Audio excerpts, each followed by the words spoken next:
ఓం సదాశివసమారంభాం వ్యాసశంకరమధ్యమాం అస్మదాచార్యపర్యంతాం వందే గురుపరంపరాం. జ్యోతిష్ శాస్త్రాన్ని భావితరాల వారికి ప్రసాదించిన ఋషుల యొక్క పాదపద్మాలకి నమస్కారం చేసుకుంటూ, అలాగే నాకు ఈ జ్యోతిష విద్యను నేర్పిన గురువర్యులు జ్యోతిష బ్రహ్మ కీర్తిశేషులు శ్రీ ఏరంకి సూర్యనారాయణమూర్తి గారు, సూర్యశ్రీ దైవజ్ఞ గారి యొక్క పాదపద్మాలకి నమస్కారం చేసుకుంటూ, ఓం శ్రీ మహాగణాధిపతి నమః, శ్రీ గురుభ్యో నమః, హరి ఓం. వీక్షకులందరికీ నమస్కారం. వృషభ రాశి వారికి ఈ వారం చాలా లాభదాయకంగా నడవబోతూ ఉన్నది. ప్రత్యేకించి ఎక్కువ సంఖ్యలో గ్రహాలు 6 గ్రహాల తాలూకు షష్టగ్రహ కూటమి లాభస్థాన స్థితి అనేటువంటిది చాలా అనుకూలమైనటువంటి స్థితిగా చెప్పవచ్చును. ఇక్కడ ఈ రాశి వారికి అంటూ ప్రత్యేకమైన దోషాలు ఏమీ లేవు. ఒక జన్మగురుని యొక్క దోషం మినహాయించి మిగతా ఏ గ్రహము కూడా దోషభూయిష్టమైనటువంటి స్థానంలో లేదు. లాభ రవి, లాభ చంద్రుడు, లాభ శనేశ్వరుడు, లాభ రాహువు, లాభ బుధుడు, శుక్రుడు, ఇలా చెప్పుకుంటూ పోతే గ్రహాలన్నీ కూడా చాలా అనుకూలమైనటువంటి స్థానంలో ఉండబోతుంది. అంటే గోచార ప్రకారం ఇది చాలా అత్యున్నతమైనటువంటి గ్రహస్థితి వృషభ రాశి వారికి. అది ఈ వారంలోనూ వచ్చే వారంలోనూ కూడా కనబడుతూ ఉన్నది. ఈ 2 వారాలు కూడా ఈ అత్యున్నతమైనటువంటి గ్రహస్థితిని ఈ రాశి వారు ఖచ్చితంగా అనుభవిస్తారు. అయితే చాలా జాగ్రత్త అవసరం, నిదానంగా. ఎందుకంటే ఓవర్గా ఎగ్జైట్ అయ్యేటువంటి పరిస్థితులు కూడా కొన్ని వస్తాయి.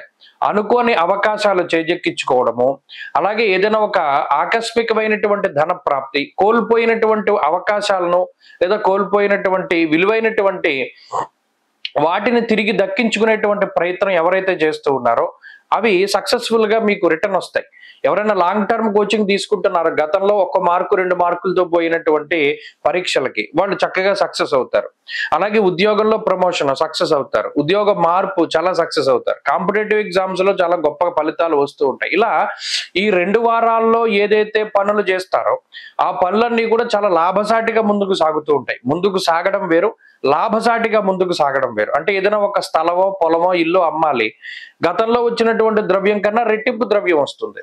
ఇలా అనుకోని విధంగా ఏదో ఒకటి లాభదాయకమైనటువంటి ఫలితాన్ని వృషభ రాశి వారు అనుభవించడానికి ఈ వారంలోనూ ఈ తర్వాత వారంలో కూడా అవకాశం ఉన్నది.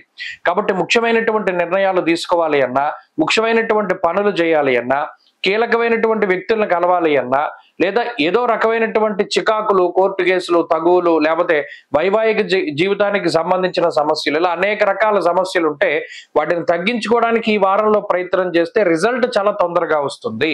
ఈ విషయాన్ని ప్రధానంగా గుర్తుపెట్టుకోవాలి. అలాగే ప్రత్యేకించి వృషభ రాశి వారికి కొంత సపోర్ట్ దొరికేటువంటి అవకాశం ఉంటుంది. ఒక అదృష్టము, దైవ బలము అనేటువంటివి ఈ వారంలోనూ తర్వాత వారాల్లోనూ కనబడుతున్నాయి. కాబట్టి వాటి ప్రకారంగా ముందుకు వెళ్ళండి. మరిన్ని అనుకూలమైనటువంటి ఫలితాలను సాధించడానికే ఎక్కువగా దక్షిణామూర్తి యొక్క ఆరాధన చేస్తూ ఉండడం చెప్పదగినటువంటి సూచన. ఈ వారంలో కలిసి వచ్చేటువంటి రోజు ఆదివారంగా చెప్పవచ్చును. అదృష్ట సంఖ్య 4, అదృష్ట వర్ణము లేత ఎరుపు రంగు. తదుపరి మిథున రాశి.